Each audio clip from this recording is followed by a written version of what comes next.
Hi, I'm here to talk about the origins of the strong leader, the steadfast leader, the pillar of strength leader that is really revolving around be a man, because historically leaders are men. So we're going to talk about where does that paradigm come from, and more importantly, why does it have to change?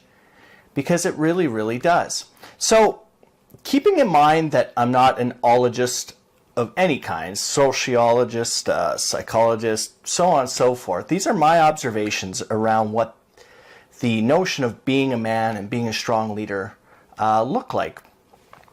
And one just has to look throughout your own life, I think, to see the gender bias around men and leadership and the underlying kind of notion that men need to be strong, and that translates directly into the style of leadership that we see.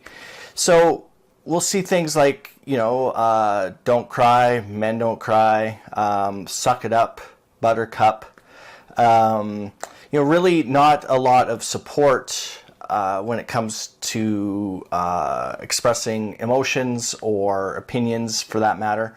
And we kind of have the stereotype that men are unable to communicate and express emotions. Well, again, if you look through life, our lives, and I know I've seen it and even have had it said to me many times, you need to step up and be a man about this. And I think that's really been a disservice for leadership in particular, because again, historically, men have been leaders, and we'll talk about gender biases another time, certainly, because there's a huge gender bias with regard to leadership.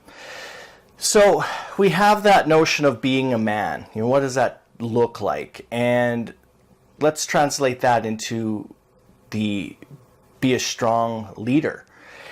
And I think where it comes from is really two kind of watershed moments in history, and these aren't just necessarily single events, they are a culmination of thousands of events.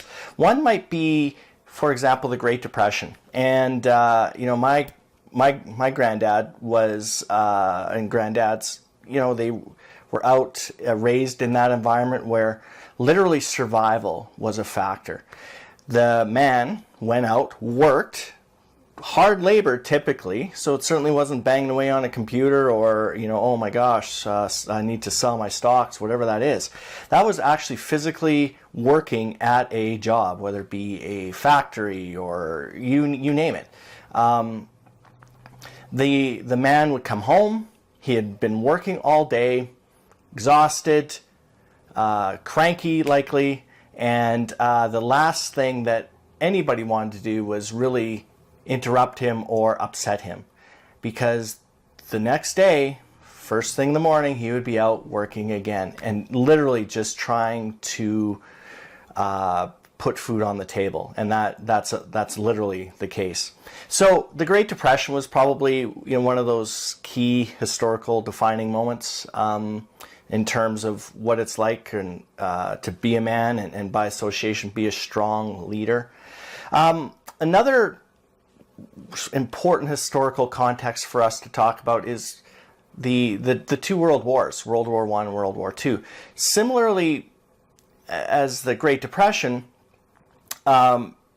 typically the man went away and he's going off to war, and extremely difficult conditions, and I thank them all for their service.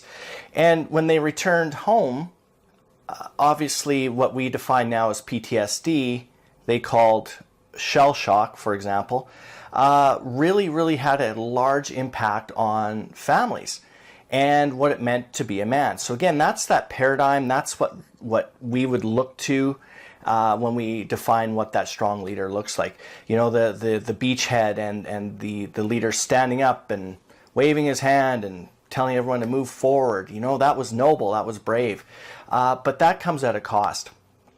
Now, fast forward, that paradigm of a strong leader, that stoic beacon of strength, that pillar of strength, is still very much in our in our collective psyche, in our consciousness as it relates to leadership. So as a result, my parents, grew up in that environment, and by association, so did I. Well, that paradigm needs to change as a society for sure, but relative to leadership, the notion of being a strong leader, being a dominating leader, being a man, what we have been raised to think about with regard to those things needs to change. And the reason it needs to change is there was a time and a place for that paradigm, that archetype, where the leader would take somebody, put them on their shoulders, and they would just through force of will, march forward through thick and thin. Well, these days we have all sorts of different societal kind of complexities. We've got dual income. We've got women working in the workforce now, and the list goes on and on and on. So the paradigm needs to change because I think our problems are somewhat more complex. Now, I'm not minimizing world wars, and I'm not minimizing things like the Great Friggin' Depression. Not my intent here. But we have all sorts of different challenges with regard to leadership. We have individuals that are born and now raised with a smartphone in front of them, and we'll talk about the millennial issue next. We have workforces that are distributed across the city, across buildings, across the country, across the continent, and globally. So that adds a lot of complexity to some of the problems. And there are so many different dependencies and connections with regard to problems. If we do this, then it has a direct impact on that. And not only just a 1 + 1 = 2, we have a 1 + 1, and then, here's another variable here that we have to introduce, and that will also need to be taken into effect.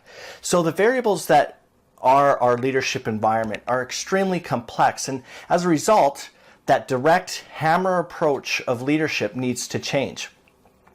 And that kind of leads me to a cliche that if all you have is a hammer, every problem is a nail. So that has led us to workforces that are maybe not as empowered as they could be. We're seeing micromanagement in all levels. Emergency services, very much still a bastion of that type A personality where it's, if I want your opinion, I'll give it to you. It's getting better. Industries like EMS, where there are strong technical skills, a lot of certifications, but does not a leader make if you're a paramedic with lots of letters and so on and so forth. So we really need to think about what it means to be a strong leader and be a man. And once we've made that thought, once we've made those connections, we need to change it. Because our teams are looking to you, leader, for guidance. They're looking for motivation. They are looking for your ability to relate and connect with them. And the be strong, be a strong leader, be a man, that paradigm, that archetype was not built on our ability to make connections with each person on our team. And we've talked a lot about a leader needing to make those connections. And that means to be vulnerable, which is be a strong leader, be a man. We need to be far more empathetic. So think about what others are feeling. Put ourselves in their shoes. No, that goes against the grain with regard to the strong leader because it's about the leader. It's not about you. We need to be far more compassionate towards others and ourselves. So again, it goes contrary to that be a strong leader archetype because the be a strong leader archetype doesn't actually care what you think. And if it comes time for self-reflection, there is not a chance in hell that there's going to be self-compassion had for that leader. Been there, done that. I've even told myself, suck it up, buttercup. Those types of things. But that is not the best thing for long-term success. And lastly, manage personal stress. That's a big part of our ability to connect with our team and move the team forward. But again, be a strong leader, they don't feel stress, right? They don't feel fear. They are hard charging. They've made a decision. They are moving forward, and emotions and feelings have nothing to do with it.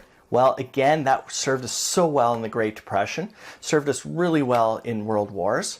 But in this global connected economy, in this global connected world that we live in, where Facebook is everywhere, YouTube is everywhere, and we're seeing what different people are up to in different parts of the world, and our teams are all over that world, it is time to change, and it is time to change now.